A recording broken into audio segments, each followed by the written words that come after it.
हरिः ओम् श्रूयते। नमस्कारः महोदय, श्रूयते वा?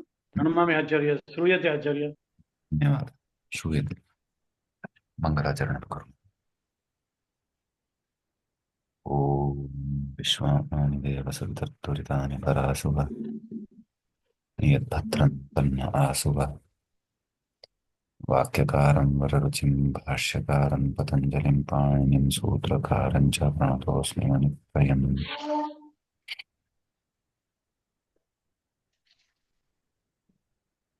पौत्रार्हन्ति जणैर्वन्यैर्महर्षिभिरहर्षिवन्तोष्टुयमानोऽप्यमनोऽधिगुरुविजयते तराम्। पूर्वार्धे प्रथितास्तुर्यपञ्चमाध्यायवर्तिनः प्रत्यया अथ कथ्यन्ते तृतीयाध्यायगोचराः। नमः पाणिनिकात्यायन पतञ्जलिभ्यः शब्दविद्यासम्प्रदायकर्तृभ्यो नमः ऋषिभ्यो मुनिभ्यः गुरुभ्यश्च नमो नमः। नमः सर्वेभ्यः भगवद्भ्यः श्रोतृभ्यः। अस्माभिः गतपाठे यद्यत् पठितं तद् एकवारं स्मरामः। वयं वैयाकरणसिद्धान्तकौमुदी इत्याख्यस्य ग्रन्थस्य पूर्वकृदन्तप्रकरणं पठन्तः स्मः। प्रकरणस्यास्य अस्माकं क्रमे चतुर्विंशतितमः पाठः गतपाठः प्रवृत्तः। तस्मिन् पाठे सर्वादौ अस्माभिः सूत्रं यत् पठितं तत् आसीत् पृष्ठोऽग्रगामिनि। सत्यं पृष्ठशब्दः त्रिनिपातितः इत्युक्तम्। प्रतिष्ठते इति पृष्ठो गौः अग्रतः गच्छति यः तादृशः गौः अथवा यः कोऽपि अग्रतः गच्छति सः पृष्ठः भवति इति पठितं। ततः अग्रतः न गच्छति यः तत्र तु षत्वं न भवति। नाम अग्रगामिन्यर्थः यत्र न भवति तत्र तु षत्वं न भवति, तत्र तु प्रस्थः इत्येव रूपं भवति। ततः अम्बाम्बगो भूमिसव्यापद्वित्रिकुशे कुशङ्कुङ्गुमञ्जिपुञ्जि परमे बर्हिर्दिव्यग्निभ्यस्तः एतेषु उपपदेषु सत्सु स्थ इति धातोः शब्दस्य सकारस्य षत्वं भवति इति अस्य अस्माभिः अर्थः दृष्टः। ततः अत्र अम्बष्ठः आम्बष्ठः गोष्ठः भूमिष्ठः इत्यादीनि सव्येष्ठः अपष्ठः दुष्टः तिष्ठः कुष्ठः इत्यादीनि उदाहरणानि अत्र साधितानि। कुष्ठः अग्रिमं किमासीत्? कुशेष्ठः कुशेष्ठः शङ्कुष्ठः अङ्गुष्ठः मञ्जिष्ठः पुञ्जिष्ठः परमेष्ठः वर्षिष्ठः दिविष्ठः अग्निष्ठः इमानि उदाहरणानि क्रमशः दृष्टानि अत्र। यद्यपि मूले तु दुष्टः तिष्ठः इति उदाहरणद्वयमेव दत्तमासीत्। ततः उक्तम् इतः ऊर्ध्वं कर्मणि सुफी इति द्वयमपि अनुवर्तते। तत्र अकर्मकेषु सुफी इत्यस्य सम्बन्धः किमुक्तम् अकर्मकेषु तत्र सत्यम् अकर्मकेषु इति सुफी इत्यस्य सम्बन्धः भवति, कर्मणि इत्यस्य सम्बन्धः न भवति। यथा धातुः अकर्मकः खलु अतः कर्मणि प्रत्ययः न सम्भवति इति सिद्धान्तः पठितः। ततः परं तुन्दशोकयोः परिमृजापनतोः इति सूत्रं पठितं। तुन्दशोकयोः कर्मणोः उपपदौ उपपदयोः आभ्यां कः स्यात् नाम कप् प्रत्ययः भवति इति अस्य सूत्रस्य अर्थः दृष्टः। ततः उक्तम् आलस्य सुखाहरणम् इति वक्तव्यम्। वार्तिकमुक्तं नाम तुन्द इति उपपदे परिमृजधातोः कप् प्रत्ययः आलस्यार्थे भवति। शोक इति उपपदे आप उपसर्गपूर्वकात् नुदधातोः कप् प्रत्ययः सुखाहरणार्थे भवति इति चोक्तम्।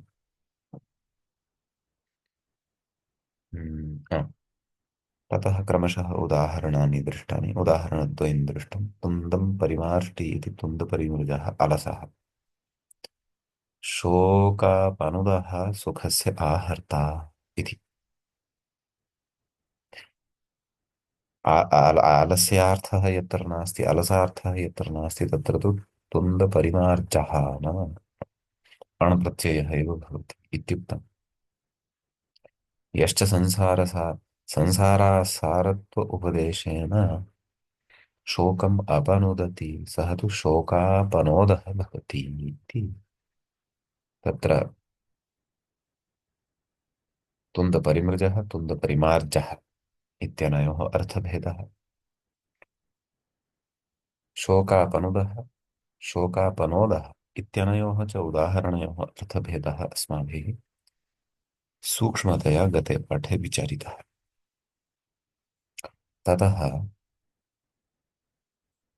वार्तिकं पठितं कप्रकरणे मूलविभुजादिभ्य उपसङ्ख्य नैव एतत् पठनीयमस्ति सत्यम्। एतावत्पर्यन्तमेव वयं तत्र पठितवन्तः। अधुना इतः अग्रे पठनीयमस्ति। अस्माद् वार्तिकात् अग्रे पठनीयमस्ति। तत्र एतावान् विषयः चतुर्विंशे पाठे प्रवृत्तः अभूत्। अधुना तावत् पञ्चविंशः पाठः अस्मत्क्रमे पूर्वकृदन्तप्रकरणस्य तत्र आरब्धः भवति। तर्हि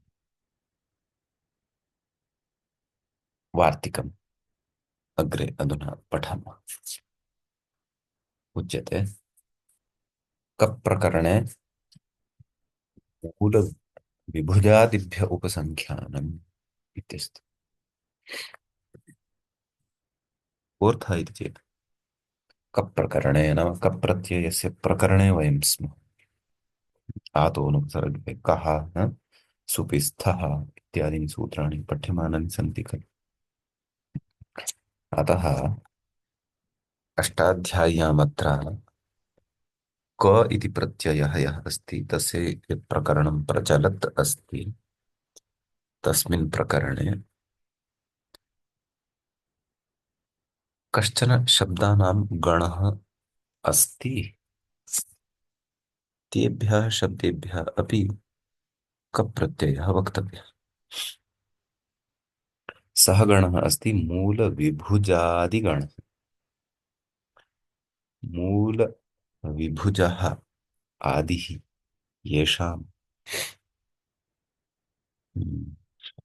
ते मूलविभुजादयः तेभ्यः मूलविभुजादिभ्यः इति भवति। तर्हि पश्यामः उदाहरणानि पश्यामः। मूलानि विभुजति इति मूलविभुजो रथः। मूलानि नाम मूलं बहुविधं भवति खलु। भूमौ तृणानां मूलानि,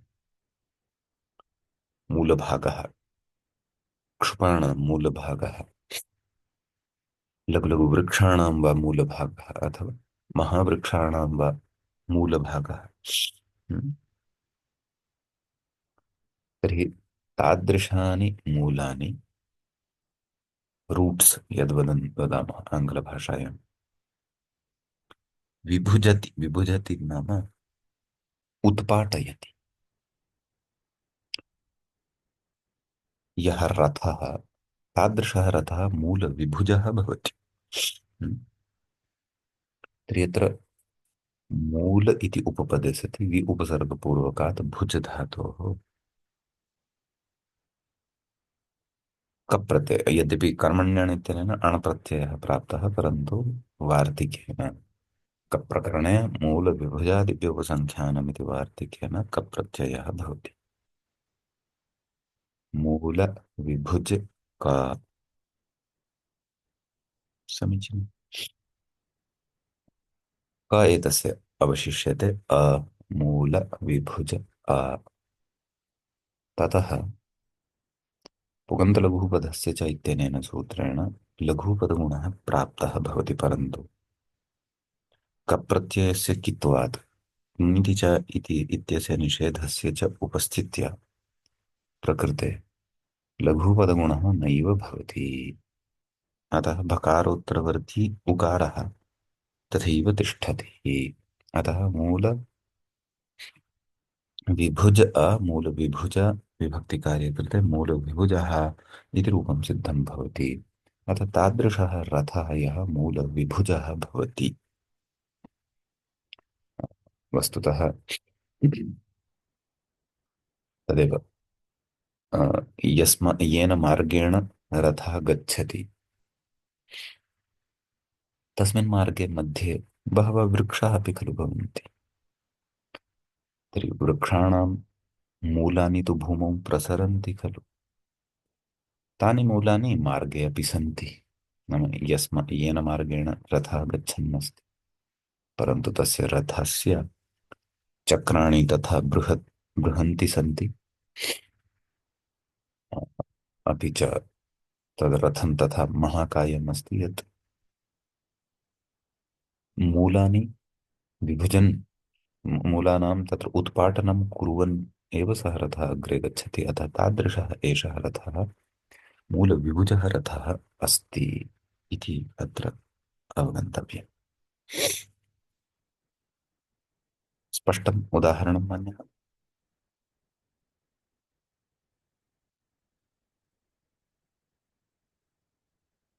तर्हि ओम् मम शब्दः श्रूयते? आम् आम् आम् महोदय श्रूयते। स्पष्टम्? आम् आम् स्पष्टमस्ति। अग्रे उच्यते आकृतिगणः। नाम एषः गणः आकृतिगणः अस्ति। नाम शिष्टप्रयोगानुसारम् अत्र शब्दानाम् अन्तर्भावः कर्तुं शक्यते। अ, नाम निश्चिता संख्या अस्य गणस्य नास्ति। तर्हि तत्र वाङ्मये विद्यमानानि कानिचन अन्यानि अपि उदाहरणानि कथयति। महीध्रः इत्यस्ति। तर्हि प्रकृते महीं धरति नाम धारणं करोति यः सः महीध्रः भवति।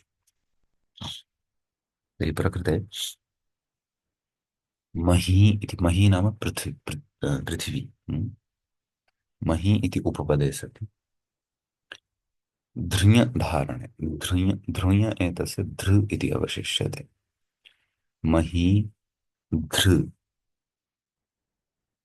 इति धातोः मही इति उपपद कर्मोपपद पदे सति धृ धातोः कर्मण्यण् इत्यनेन अण् प्राप्तः भवति, परन्तु तस्य बाधः अनेन वार्तिकेन क्रियते कप् प्रकरणे मूलविभुजादिभ्यो सङ्ख्यानम् इत्यनेन। अतः कप् प्रत्ययः एव भवति मही धृ क। क एतस्य अवशिष्यते अ।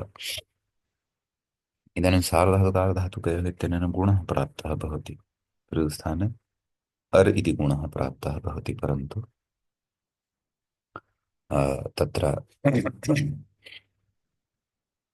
नीतिचैत्य इति निषेधः प्रवर्तते। अतः यण् सावकाशः भवति।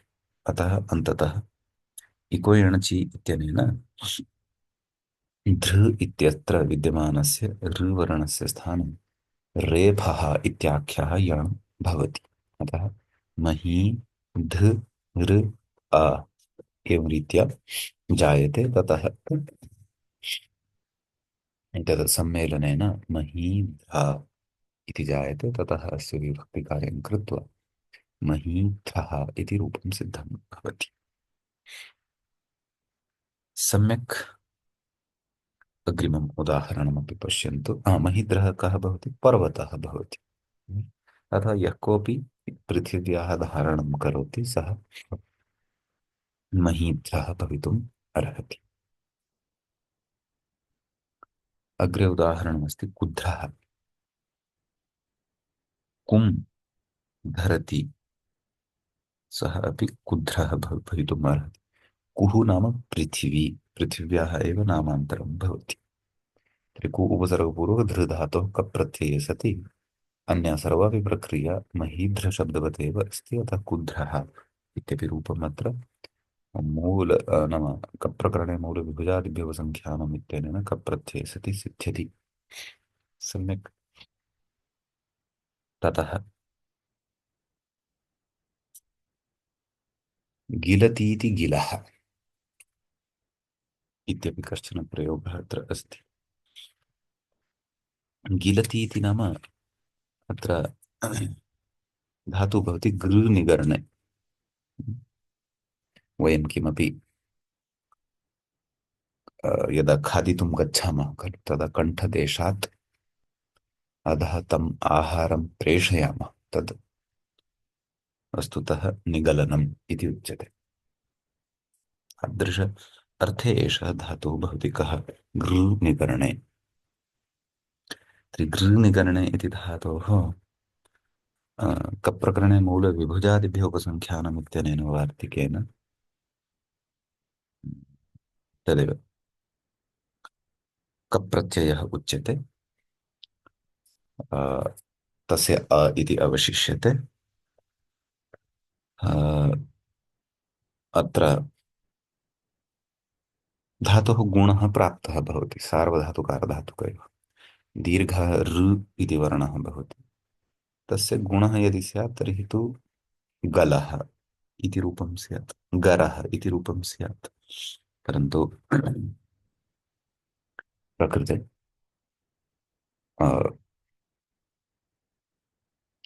गुणः न भवति। नीतिचैतन्येन गुणस्य निषेधः भवति, अतः ऋत इद्धातोः इति सूत्रं सावकाशं भवति। ऋत इद्धातोः इत्यनेन सूत्रेण ऋवर्णस्य स्थाने इत् इति आदेशः क्रियते, तस्य इ अवशिष्यते। स च रपरः सन् प्रवर्तते, इर् इति जायते।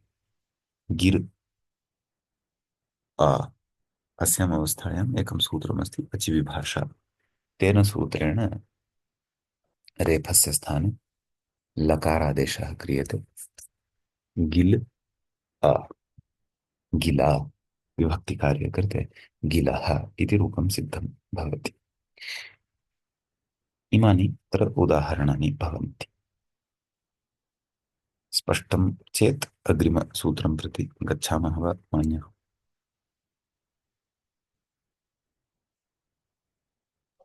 आम् महोदय। अस्तु। अग्रे सूत्रमस्ति प्रेदाज्ञः इति। प्रे इति तत्र सप्तमी विभक्तेः एकवचनान्तं भवति। दाज्ञः इति तु पञ्चमी विभक्तेः एकवचनान्तं भवति। विग्रहः द्रष्टव्यः। दाश्च ज्ञाश्च।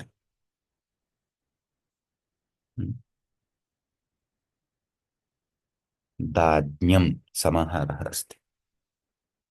तस्मात् दाज्ञा तस्मात् दाज्ञः नैव प्रेश्च दाज्ञाश्च दाज्ञाः इत्येव वक्तव्यम्। यद्यपि समाहारेऽपि पुंस्त्वम् अत्र सौत्रत्वात् साधन नाम आकारान्त नाम अस्य शब्दस्य आकारान्तता साधनीया। ततः परमेव यथा विश्वपा इति शब्दस्य तत्र पञ्चम्ये एकवचने विश्वपः इति रूपं भवति। तद्वत् अस्यापि दाज्ञः इति रूपं भविष्यति, परन्तु तदा एव सम्भवति यदि अस्य आकारान्तता भवति। तर्हि आकारान्तता तु वस्तुतः यदि इतरेतरयोगद्वन्द्वः स्वीकरणीयः तर्हि तु त्रे दाज्ञ न दाश्च ज्ञाश्च दाज्ञौ विश्वपौ इतिवत्, ततः पञ्चम्यां तु दाज्ञाभ्याम् इति भविष्यति। तर्हि कथं दाज्ञः इत्युक्तम् इति चेत् समाहारः अङ्गीकरणीयः। तर्हि समाहारः अङ्गीक्रियते चेत् तर्हि तत्र तु एकवचनं नपुंसकत्वं च भवति खलु। तथा चेत् सूत्रं प्रेदाज्ञः इति वक्तुं न शक्यते, प्रेदाज्ञात् इति वक्तव्यं खलु। इति चेत् सत्यं समाहारः एव अस्ति, तथापि समाहारे सति अपि अत्र नपुंसकलिङ्गत्वं न भवति, पुल्लिङ्गत्वम् एव भवति। कथं? सौत्रत्वात् इति अत्र विवेकः करणीयः विग्रहसमये। अतः प्रेदाज्ञः नाम दा धातुः ज्ञा धातुः इति आभ्यां द्वाभ्यां धातुभ्याम् इति भावः। आम्, अत्र सुपिस्थः इत्यतः सुपि इत्यनुवर्तते, कर्मण्यण् इत्यतः कर्मणि इत्यनुवर्तते। आदोनुपसर्गे कः इत्यतः कः इत्यनुवर्तते। धातोः प्रत्ययः परश्च एते अधिकाराः अत्र सम्बध्यन्ते। हम्म। सूत्रस्य अर्थं तर्हि पश्यामः। दारूपात् ज्ञानादेश्च, अर्थात् एषः दा धातुः अस्ति। दुदाय दाने इति धातुः अस्माभिः श्रुतः स्यात्। ददाति इति यस्य रूपं भवति। ज्ञा धातोः कृते लिखितवान् जानातेः नाम ष्टिपानिर्देशनं कृतवान्।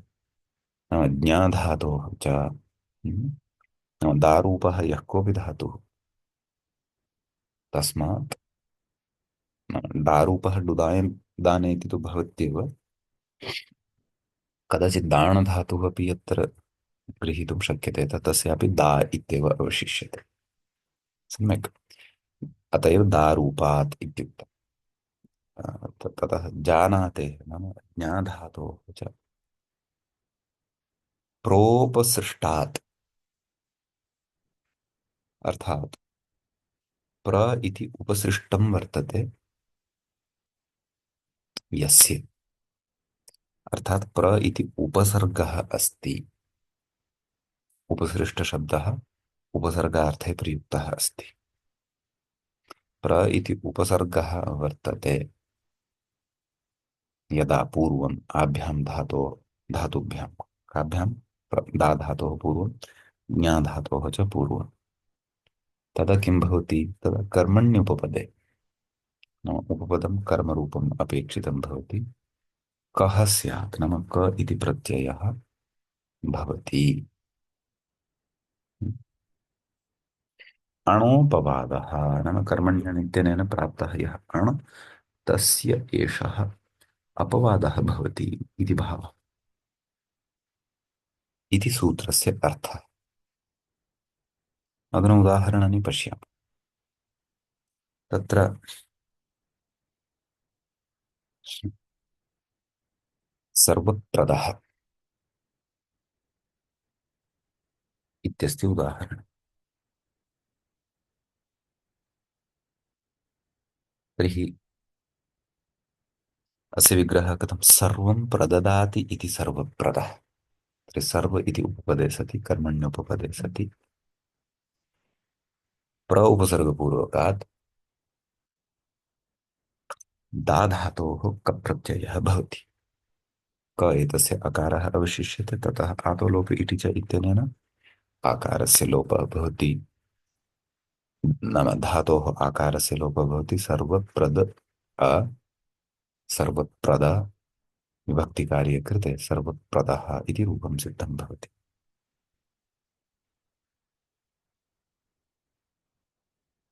ततः पथि प्रज्ञः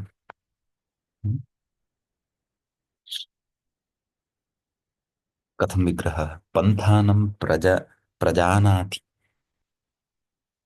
पन्थाः नाम मार्गं, मार्गः। तत्र मूलशब्दः भवति पथिन्। पन्थाः, पन्थानं, पन्थानः, एवं तत्र भवन्ति रूपाणि। तर्हि पन्थानं प्रजानाति नाम सम्यक्तया मार्गं जानाति यः। हम्म। कथं मार्गः, कथं कथं गच्छति, कुत्र वामतः गन्तव्यं, कुत्र दक्षिणतः गन्तव्यम् इति सम्यक् जानाति सः पथिप्रज्ञः भवति। तर्हि पथिन् इति उपपदे सति, कर्मण्युपपदे सति प्र उपसर्गपूर्वकात् ज्ञाधातोः कप् प्रत्ययो भवति। पथिन् प्र ज्ञा क, क एतस्य अवशिष्यते अनुबन्धलोपं कृत्वा, ततः आतोलोपे इति च इत्यनेन आकारस्य लोपः भवति। पथि प्रज्ञ अ, मेलयामः तर्हि पथि प्रज्ञा विभक्तिकार्ये कृते न पथिन् इत्यत्र नकारस्य लोपः अपि करणीयः, न लोपः प्रातिपदिकान्तस्य इत्यनेन। पथि प्रज्ञः इति च तत्र रूपं सिद्धं भवति। एतत् उदाहरणद्वयमत्र उक्तम्। इदानीं प्रत्युदाहरणविचारः क्रियते। तत्र उच्यते अनुपसर्गः इत्युक्ते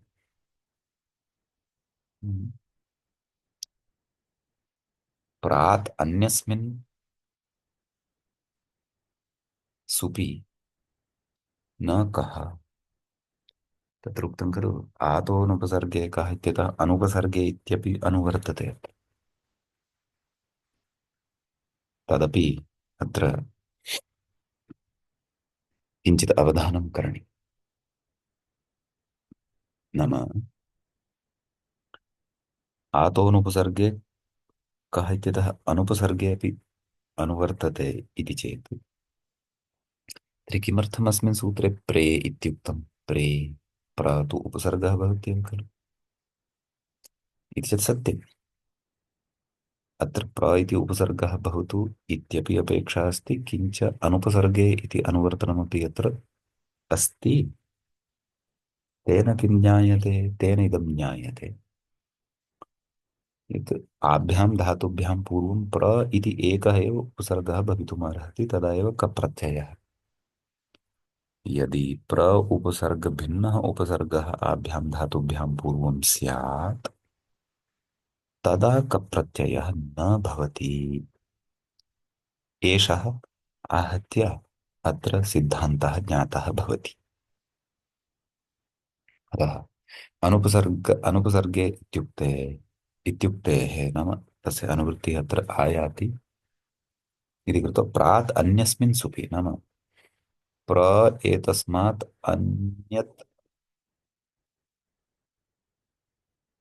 अन्यस्मिन् सुपि नाम अन्यः तत्र यदा यदा सुबन्तं भिन्नं सुबन्तं यदा भवति तदा नकः नाम भिन्नं यदा उपसर्गरूपं सुबन्तं यदा भवति तदा कप्रत्ययः न भवति। तथा उदाहरणाय गोसम्प्रदायः। गां सम्प्रददाति। समीचीनम्। तर्हि अत्र गो इति उपपदे सति सम उपसर्गपूर्वकात् प्र उपसर्गपूर्वकाच्च दा धातोः तत्र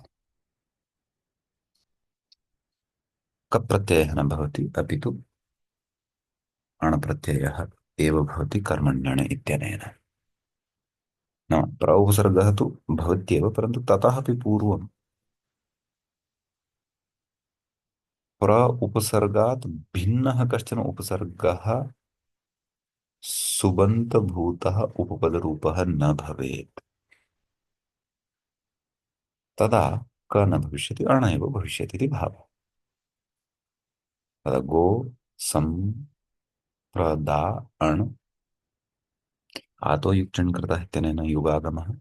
गो सम्प्रदाय अ मेलयामः चेत् गो सम्प्रदाय विभक्तिकार्यं कुर्मश्चेत् गोसम्प्रदायः इति रूपं सिद्धं भवति।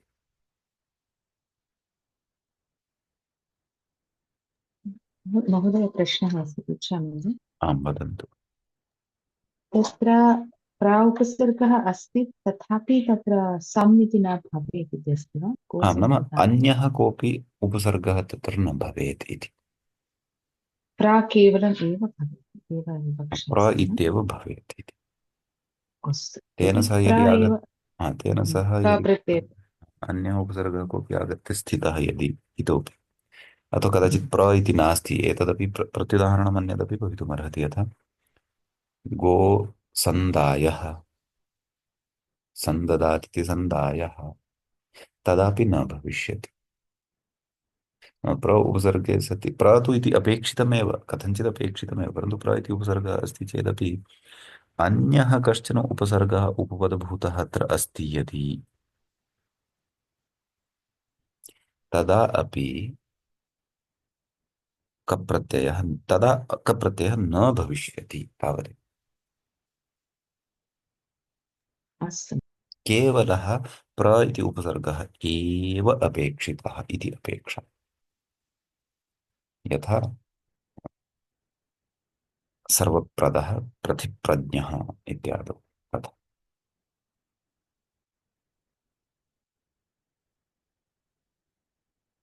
हम्म।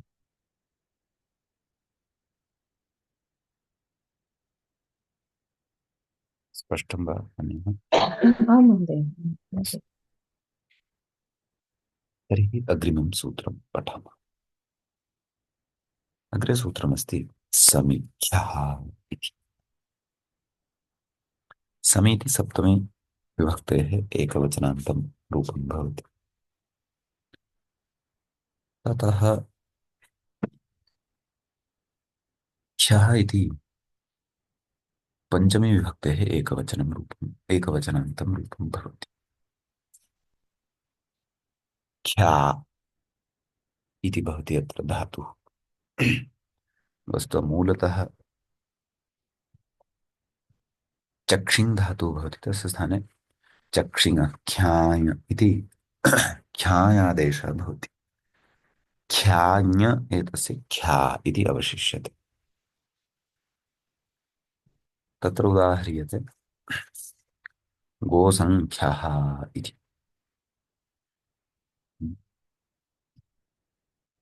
गावः सञ्चष्टे इति अत्र विग्रहः भवति। नाम ये गावः सन्ति गावः सञ्चष्टे इति न, गाः सञ्चष्टे इति बहुवचनं भवेत्। गाः सञ्चष्टे। चक्षिन् धातु अर्थः किम् अस्ति महोदय? चक्षिङ् व्यक्तायां वाचि, यत् यः धातुः वद व्यक्तायां वाची अस्ति, पठ व्यक्तायां वाची अस्ति, स एव अर्थः। नाम व्यक्ता वाक् या अस्ति, तादृश व्यक्तायाः वाकः वाचः अर्थे तत्र एषः धातुः अस्ति। इदानीं व्यक्तायां वाचि इति अर्थे बहवः धातवः सन्ति, यथा पठ व्यक्तायां वाचि, वद व्यक्तायां वाचि, तद्वदेव गद व्यक्तायां वाचि अपि अस्ति वा इति स्मरामि। तर्हि व्यक्तावाक् नाम पठनं यदा क्रियते तदापि व्यक्तावाक् भवति। व्यक्तावाक् नाम मानवानामेव भवति, मानवेतरप्राणिनां न भवति। कदाचित् भवति शुकादिना तावदेव। तर्हि मानवानां वाक् पठनरूपेण श्रूयते, वचनरूपेण श्रूयते, भाषणरूपेण श्रूयते, ते सर्वेपि धातवः अस्मिन्नेव अर्थे सन्ति। ततः चक्षिङ् धातुः अपि व्यक्तायां वाचित्यर्थे एव अस्ति। तर्हि अत्र कोऽर्थः? गाः सञ्चष्टे, कोऽर्थः? चष्टे चक्षाते चक्षते एवं रूपाणि भवन्ति अस्य लट्लकारे। नाम ये गावः सन्ति तान् गाः अथवा ताः गाः सः किमपि वदति। नाम यदा कृष्णः गाः वनं नयति तदा गोभिः सह वार्तालापं कुर्वन् गच्छति। अग्रे गच्छन्तु, वामतः गच्छन्तु, अथवा मम समीपम् आगच्छन्तु, मया सह क्रीडन्तु, उपविशन्तु इति। अ, अथवा गवां सञ्चष्टे नाम तेषां गवाम् एकः गणनाविशेषः अपि कर्तुं शक्यते। एकं द्वे त्रीणि चत्वारि एवं रीत्या एषा प्रथमा गौः, एषा द्वितीया तृतीया चतुर्थी एवं सविधे दश गावः सन्ति एवं रीत्या गाः आदाय किमपि कथयति, वदति यः, सः गोसङ्ख्यः भवति। अतः अस्मिन् अर्थे एव अत्र विग्रहः क्रियते, गाः सञ्चष्टे इति। तर्हि गो इति कर्मण्युपपदे सति सम उपसर्गपूर्वकात् ख्या नाम चक्षिङ् धातुः भवति, तस्य स्थाने ख्या इति आदेशः भवति। चक्षिणः ख्याय इति इत्यनेन तर्हि ख्या सं गो सं ख्या इत्यवस्थायां समिख्यः इत्यनेन सूत्रेण कप् प्रत्ययः भवति। तर्हि गो सं ख्या क एतस्य अवशिष्यते आतो लोप इति च इत्यनेन ख्या इत्यत्र विद्यमानस्य आकारस्य लोपः भवति। सं ख्य अ मकारस्य अ, मोनुस्वारः इत्यनेन अनुस्वारः भवति। गोसङ्ख्य अ गोसङ्ख्य विभक्तिकार्यं कृत्वा गोसङ्ख्यः इति रूपं सिद्धं भवति इति एतस्य उदाहरणस्य विशेषः भवति। स्पष्टं वा मान्यः? आम् महोदय, अस्तु।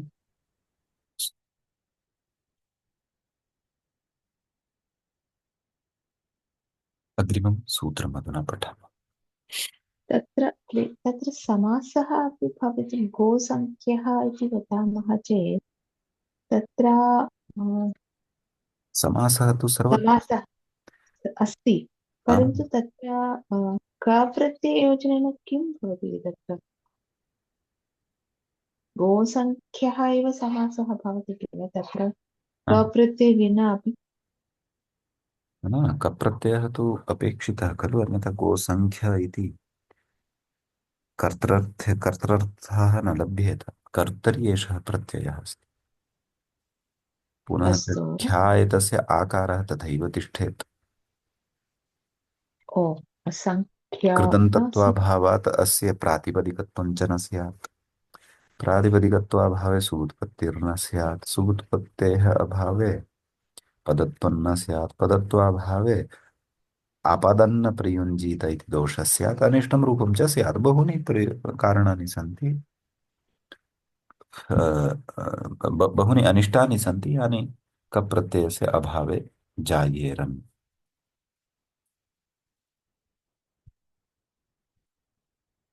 खलु मान्यः? अस्तु अस्तु, पश्यामः। न का दृष्टम्। शङ्का मूलतः का अस्ति इति।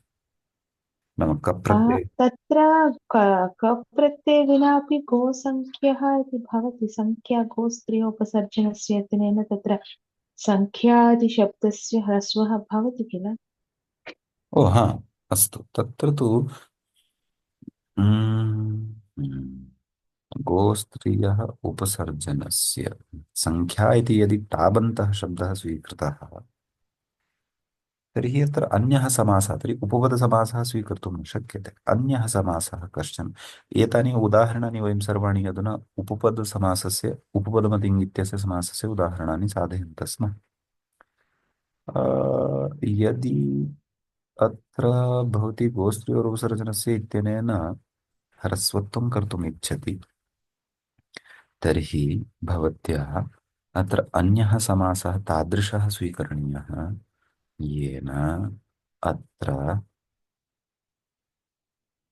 संख्या इति शब्दस्य उपसर्जनत्वं जायेत गोस्त्रियोः उपसर्जनस्य।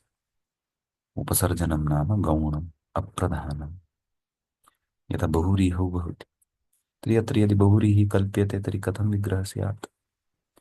गावः संख्या यस्य इति विग्रहः करणीयः, परन्तु अर्थसङ्गतिः का कथं तत्तु चिन्तनीयम्। गावः संख्या यस्य सः गोसंख्यः, तथा बहुव्रीहि स्वीकृतश्चेत् गो गावः संख्या यस्य इति अनेकमन्यपदार्थे इति समासादिकं कृत्वा अन्ततः गोसंख्या इति प्रातिपदिकं साधयित्वा ततः गोस्त्रियोरुपसर्जनस्य इत्यनेन उपसर्जनह्रस्वः वक्तुं शक्यते टाबन्तस्य संख्या इति शब्दस्य आकारस्य स्थाने अकारः इति। परन्तु गावः संख्या यस्य इति विवक्षा भवति वा सम्भवति वा? न सम्भवति। न न सम्भवति तर्हि तर्हि तत्र कीदृशसमासः? तत्र तु तत्पुरुषसमासः एव अस्ति। कुत्र? घोसंख्या इत्यस्य कीदृशसमासः अस्ति महोदय? न न तदेव तदहं कल्पयन्नस्मि एकं तावत् भवत्याः स्पष्टतार्थं बहुव्रीहि समासं कल्पयन्नस्मि। किमर्थं कल्पयन्नस्मि? यतः गोस्त्रियोपसर्जनस्य यदि प्रवृत्तिः करणीया तर्हि कल्पयन्नस्मि। भवती संख्याशब्दस्य आकारस्य उपसर्जनह्रस्वः भवति गोस्त्रियोरुपसर्जनस्य भवितुमर्हति इति खलु भवती वदन्ती अस्ति। आम्, यदि तथा तर्हि संख्याशब्दः उपसर्जनभूतः कथं लभ्येत इति खलु चिन्तनीयम्। सत्यम्। उपसर्जनभूतः यदि सः लभ्येत तर्हि येषु येषु समासेषु उत्तरपदम् उपसर्जनभूतं भवति, उपसर्जनं नाम गौणम् अप्रधानम्, तर्हि तादृशः समासः अत्र कल्पनीयः खलु। सः कः भवति? बहुव्रीहि। यथा रूपवती भार्या यस्य सः रूपवद् भार्या, बहुव्रीहि अस्ति। तर्हि तत्र भार्या रूपवद् भार्या इति यदा समासः जायते तदा भार्या एतस्य गोस्त्रियोरुपसर्जनस्य इत्यनेन ह्रस्वः भवति, अतः सः रूपवद् भार्यः इति भवति। तद्वदेव अत्रापि तादृशः कश्चन समासः तर्हि कल्पनीयः स्यात् यः समासः उत्तर यः यस्मिन् समासे संख्याशब्दस्य उपसर्जनत्वं स्यात्। तत्र उपसर्जनत्वं कथमस्ति इति अवगतं खलु। रूपवती भार्या यस्य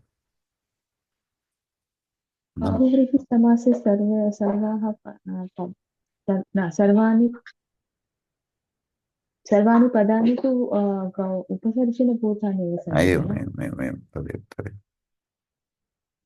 अतः विग्रहवाक्ये गावः सञ्चष्टे इति उक्तम् इत्युक्ते कीदृशसमासः अस्ति तत्र? एतद् उपपद वयं तु उपपदसमासे स्मः खलु। कर्मण्यण् तत्र धातोः तत्रोपपदं सप्तमी स्थं कृदतिम् अस्मिन् धातोः अधिकारे सप्तम्यन्तं यत्पदं वर्तते तेन यस्य निर्देशः क्रियते सः उपपदभूतः भवति। कुम्भकारः इत्यतः आरभ्य अस्माभिः उपपदसमासस्य एव चर्चा क्रियमाणा अस्ति अधुना। यतः वयं सर्वत्रेषु सूत्रेषु उपपदानि पश्यन्तः स्मः, अतः उपपदमतिङ् इत्यनेन समासः भवति। उपपदसमासस्य व्यवस्था भिन्ना, बहुव्रीहिसमासस्य व्यवस्था भिन्ना। कुम्भं अस्तु। करोति इति कुम्भकारः उपपदसमासः अस्ति उपपदमतिङ् इत्यनेन। अतः प्रकृतेपि उपपदसमासः अस्ति।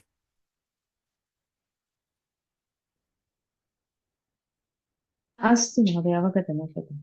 तर्हि गोस्त्रियोरुपसर्जनस्य इत्यस्य या शङ्का जायमाना आसीत् सा परिहृता खलु। तत् न प्रवर्तते एव किल, तत्पुरुषसमासे एव प्रवर्तते, अपि च तत्र कुत्र कुत्र प्रवर्तते गोस्त्रीयप्रसिद्धस्य बहुव्रीहि बहुव्रीहि बहुव्रीहि अपि प्रवर्तते। अस्तु। उपपदं तु तत्पुरुषः एव, तत्पुरुषस्य एकः भेदः उपपदसमासः। परन्तु तत्र प्रवर्तते वा तत्र कुत्र उपपदसमासे? कुत्र ओ स्त्रियोपसर्जनस्य इति सूत्रम् तत्र नाम कुत्र? उपपदसमासे अपि नैव प्रवर्तते। भगिनि, नैव। नैव किल? अस्तु अस्तु। सामान्यतत्पुरुष एव प्रवर्तते इति अवगच्छामि, परन्तु तत् समीचीनं वा न इति न अवगच्छामि। सामान्यतत्पुरुषे गोश्रीरुपसर्जनस्य प्रवर्तते इति उदाहरणं वदन्तु। अधुना प्रायेण न प्रायेण उत्तरपदप्रधानः तत्पुरुषः इत्युच्यते। तत्पुरुषे तु सत्यं। सर्वदापि उत्तरपदस्य प्राधान्यं भवति। तत्र उपसर्जनत्वं तु कदापि नायाति उत्तरपदस्य, अतः कथं प्रवर्तेत गोस्त्रीयोरुपसर्जनस्य इति। अतः किमपि उदाहरणं तादृशं भवत्या यदि दृष्टं स्यात् तर्हि सूचयन्तु, चिन्तनं करिष्यामः। सद्यः न प्रवर्तते इत्येव भवतु। दृष्ट्वा वदामि महोदय प्रथमकक्षायाम्। अस्तु। अस्तु अस्तु। एवं तर्हि गोसङ्ख्या इति उदाहरणं सिद्धम्। गाः सञ्चष्टे इत्यर्थः। अग्रे पश्यामः किम् अस्ति। आम्, अग्रे सूत्रमस्ति गापोष्टक् इति अस्ति। तत्र गापोः षष्ठीविभक्तेः द्विवचनान्तं पदं भवति। टक् इति प्रथमान्तं भवति। आम्। तत्र गाश्च पाश्च गापौ सम्यक् तयोः गापोः इति षष्ठी अस्ति, परन्तु एषा षष्ठी व्यत्ययेन पञ्चम्यर्थे अस्ति। अर्थात् गा इति धातोः पा इति धातोः च गै गै गा इत्यत्रापि कः धातुः भवति मूलतः गै। गै इति धातुः यदा आकारान्तः भवति तदा तस्मात् पा इति धातोः च टक् इति प्रत्ययः भवति इति अस्ति। परन्तु अत्र अन्यदपि अनुवर्तते, अतः आहत्य सर्वोऽपि सूत्रार्थः अत्र विचारणीयः। सुपिस्थः इत्यतः सुपि इत्यनुवर्तते, कर्मण्यण् इत्यतः कर्मणि इत्यनुवर्तते। आतोऽनुपसर्गे कः इत्यतः अनुपसर्गे कः इति च अनुवर्तते। धातोः प्रत्ययः परश्च एते च अधिकाराः अत्र सम्बध्यन्ते। तर्हि पश्यन्तु, सूत्रार्थं पश्यन्तु। अनुपसृष्टाभ्याम्, अनुपसर्गे इत्यनुवृत्तं खलु, अतः अनुपसृष्टाभ्यां नाम यदा उपसर्गः न भवति, आभ्याम् आभ्यां काभ्यां गा गा धातोः पा धातोः च, परन्तु तस्मात् गा धातोः पूर्वम् उपसर्गः न भवेत्, पा धातोः च पूर्वमपि उपसर्गः न भवेत्। तादृशाभ्याम् आभ्यां धातुभ्यां टक् स्यात्। टक् इति प्रत्ययः भवति। कर्मण्युपपदे उपपदं तु अपेक्षितम्, उपपदविषयः एव एषः। यथा कर्मण्यण् इत्यतः कर्मणि इत्यनुवर्तते। कर्मणि धातोः अधिकारे सप्तम्यन्तेन निर्दिष्टं यत् तदुपपदं भवति इति अस्माभिः तत्रोपपदं सप्तमीस्थम् इत्यत्र पठितमेव अस्ति। यतः उपपदमतिङ् इत्यस्य समासस्य इति तत् उपपदतत्पुरुषसमासस्य एष भेदः भवति। उदाहरणं पश्यामः। सामगः इति। तत्र विग्रहः भवति साम गायति, यः सः सामगः। सामसामनि सामानि सामवेदविशेषः।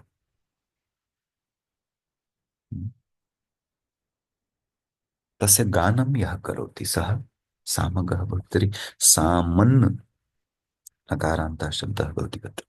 सामन् इति उपपदे सति गै इति धातोः आदे च उपदेशेषिति इत्यनेन सूत्रेण आदौ तु अत्र आत्वं भवति मान्यः।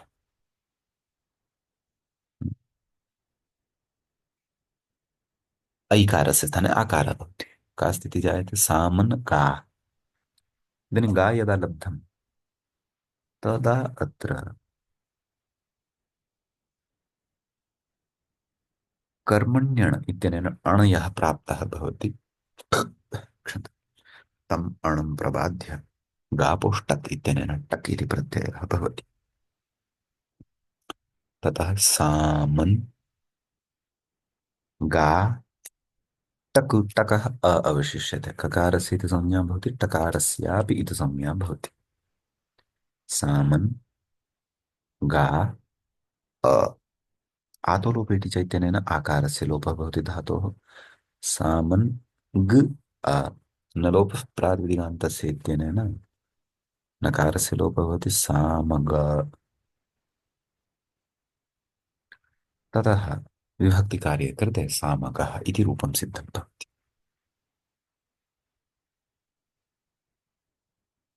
इदानीं पश्यन्तु, ध्यानेन शृण्वन्तु। शृण्वन्तः सन्ति खलु वंशी महोदय, महोदय, परन्तु लक्ष्मणजी? एकः प्रश्नः अस्ति। अहं प्रश्नं पश्चात् किमर्थं स्वीकरिष्यामि। एकः मुख्यः विषयः अस्ति अत्र। अस्तु अस्तु। इदानीं पश्यन्तु, स्त्रियः अपि वेदं पठन्ति, तस्य प्रमाणं शास्त्रीयं प्रमाणं किञ्चित् अवधानेन शृण्वन्तु। अत्र पाणिनिमहोदयः टक् प्रत्ययं करोति, तं टितं करोति। किमर्थं? कप् प्रत्ययेनैव सिद्धिः भवितुं नार्हति वा? सामगः इति कप् प्रत्ययं करोतु, आतो लोपेटि च इत्यादिकं लोपं कृत्वा सामगः इति रूपं सेत्स्यति। हम्म? तर्हि टकं विशिष्य टितं किमर्थं प्रत्ययमत्र पठितवान्? तस्य उत्तरं जानन्तु।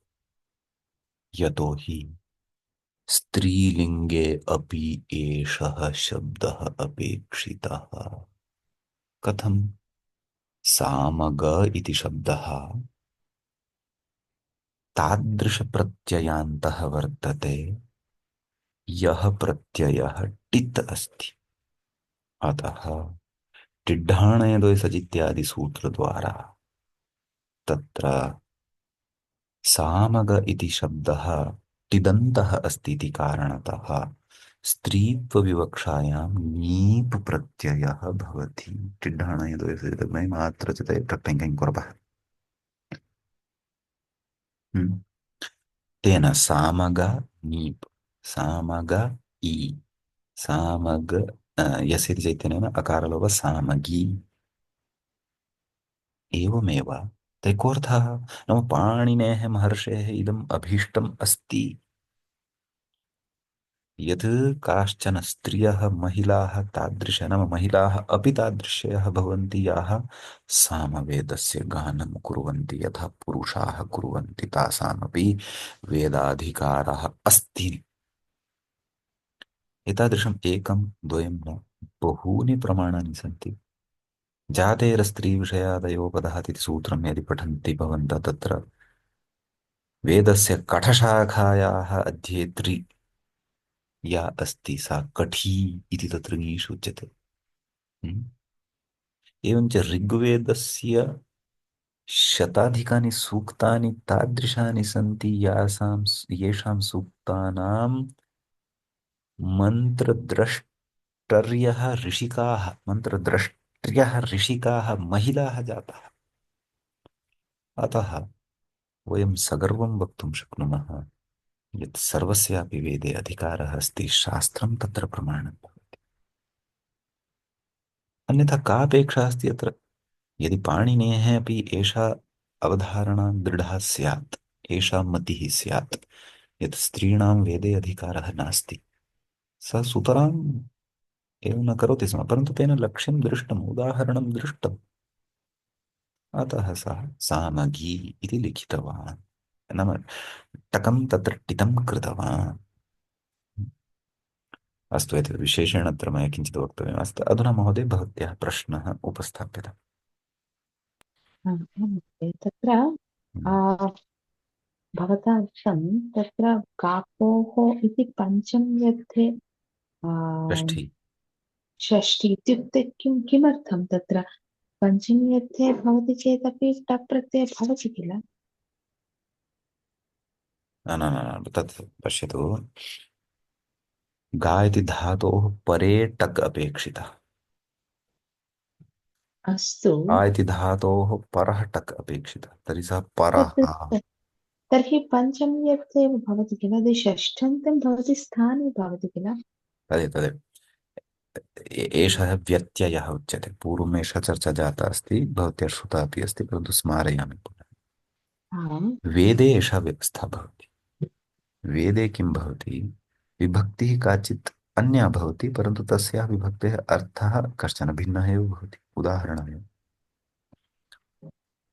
प्रयुक्ता भवति द्वितीया वेदे कदाचित्, परन्तु सा द्वितीया अर्थं बोधयति सप्तम्याः अथवा तृतीयायाः अथवा पञ्चम्याः। एवमेव छन्दोवत् सूत्राणि भवन्ति इति न्यायेन, नाम सूत्राणि अपि वेदवत् भवन्ति, वेदः एव भवन्ति इति न, वेदवत् भवन्ति। अतः तादृशव्यत्ययव्यवस्था, व्यत्ययः बहुविधः अस्ति, व्यत्ययो बहुलम् इत्यत्र यदि वयं पठिष्यामः तदा ज्ञायते। तेषु एकः विभक्तिव्यत्ययः अपि भवति। व्यत्ययः नाम तत् साक्षात् कस्मिंश्चित् अन्यस्मिन् विधाने तस्य प्रसिद्धिः भवति।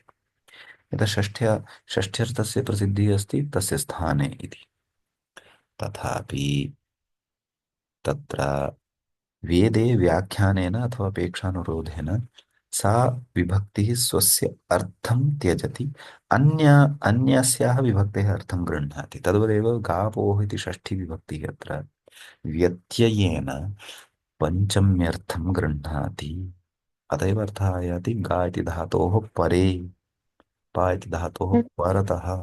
हा, सत्यं समीचीनं, तत् अवगतं। तर्हि तत्र गावोभ्याम् इति भवति यदि पञ्चम्यर्थे स्वीकृतम्। तदेव तदेव न न, तत् लाघवदृष्टि।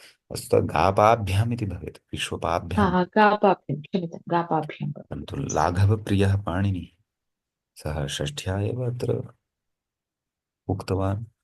एषा च हम्म, षष्ठी व्यत्ययेन पञ्चम्यर्थे अस्ति इति, व्यत्ययो बहुलमिति सः अन्यत्र वैदिकीं व्यवस्थाम् उक्तवान् अस्ति। तत् पठित्वा मम अध्येतृभिः एतत् स्वयं ज्ञातव्यम्, अथवा आचार्यपरम्परया अग्रे अग्रे अग्रे अग्रे तज्ज्ञानम् एतावत् पर्यन्तम् अस्माकं सविधे प्राप्तम् अस्ति। किञ्च अत्रत्यः प्रसङ्गः अपि ज्ञापयति। अत्र अधिकारः कृतः अस्ति पूर्वं धातोः, तत्र पञ्चमी अस्ति। इदानीम् अत्र आगत्य तत् यदि लाघवदृष्ट्या षष्ठी प्रयुक्ता चेदपि अत्र अर्थस्तु पञ्चम्यर्थः एव अस्ति। अन्यथा यदि षष्ठ्यर्थं स्वीकुर्मः तर्हि गा स्थाने टक् स्यात्, पा स्थाने टक् स्यात्, तर्हि कदापि सामग इति रूपमेव न दोष स्यात्। दोषः भवति। सत्यं। दोषः। अतः पञ्चम्यर्थे एषा षष्ठी इति व्याख्यानेन उच्यते मन्यः। अवगतं महोदय, अवगतं धन्यवादः। खलु? धन्यवादः, अवगतम्। अस्तु। तर्हि अद्यतनपाठे एतावानेव विषयः। बहु अस्य अत्र वार्तिकमेकमस्ति, किञ्च दलकृत्यमेकमस्ति, तत्सर्वम् अग्रिमे पाठे विचारयिष्यामः। अद्यतनकक्षायाः संख्या का अस्ति महोदय? पञ्चविंशतितमः पाठः एषः महोदय।